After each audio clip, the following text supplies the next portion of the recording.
Meron na! What is that? Meron na! Yes!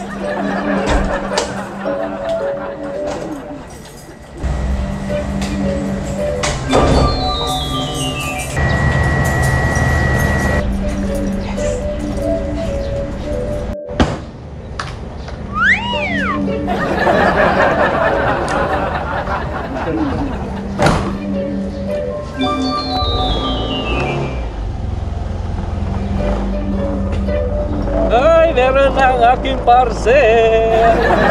Let's go! Excited na ako mga tol!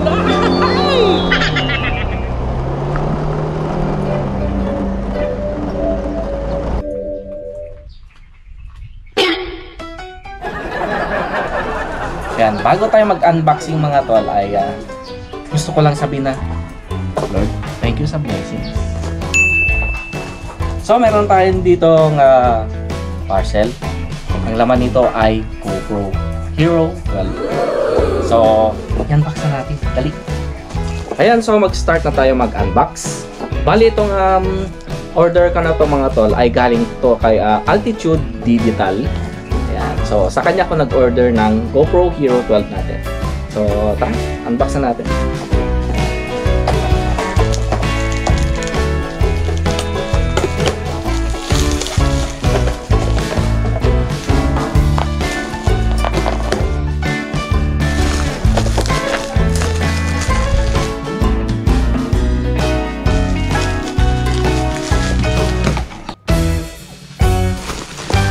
Ang kapal ng bubble wrap mga po. Ayan. Laki.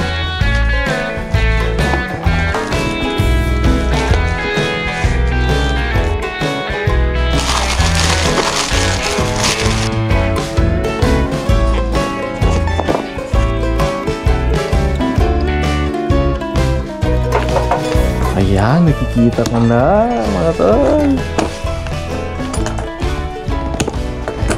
Ahay, ahay, ahay.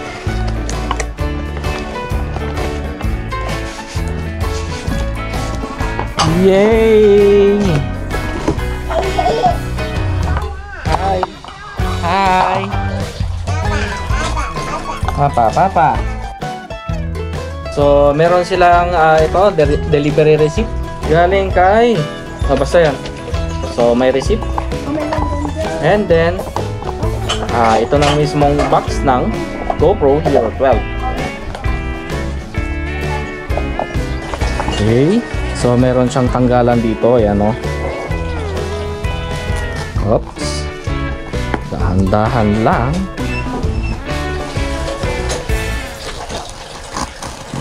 Oops.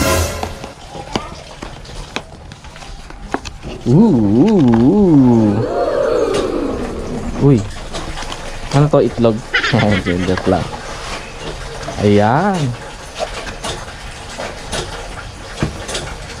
And then, buksan na natin. Saan ba bukasan ito? In 3, 2, 1. Ayan. Meron sila ditong manual. Ayan. Yan, sabi nga ng karamihang nag-review dito ay hindi naman binabasa. Kaya tabi na lang muna natin dyan. Oops. Ayan. Nice. So, ang laman nitong box na to ay cord, USB cord, type C. Yan. Isang battery. Natanggal. Ayan. Enduro. Yes. And then mga mounts. Ayan. Hi.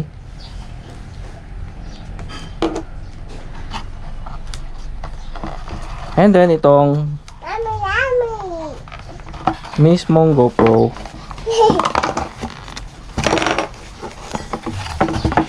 At ayun pala, meron pala ditong thumb screw. Ayan. And then ang pinaka importante dito ay ang GoPro Hero 12. Ayan. Tanggalin na natin itong nakarap na papel.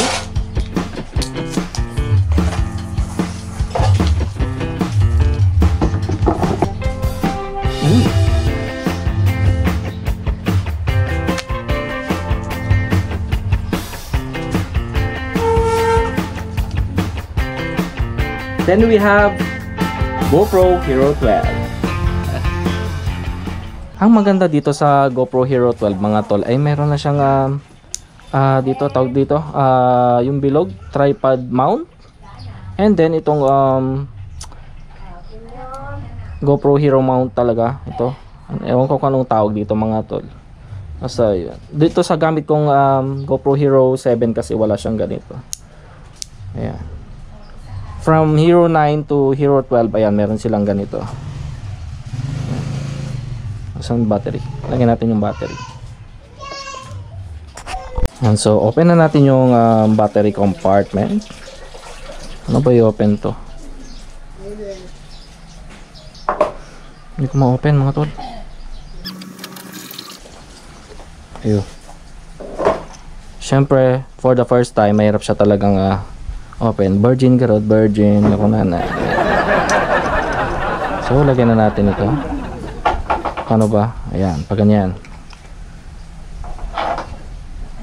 Ayan.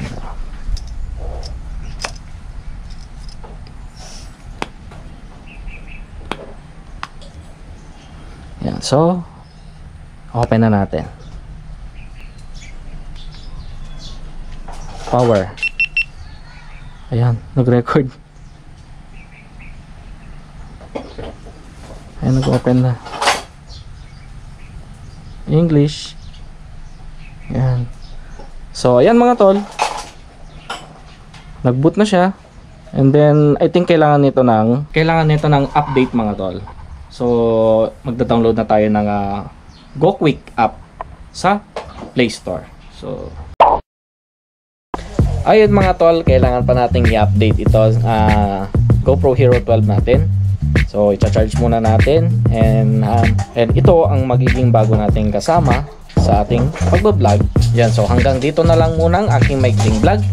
Thank you for watching, and laging tatandaan, stay healthy, stay safe, and stay alive.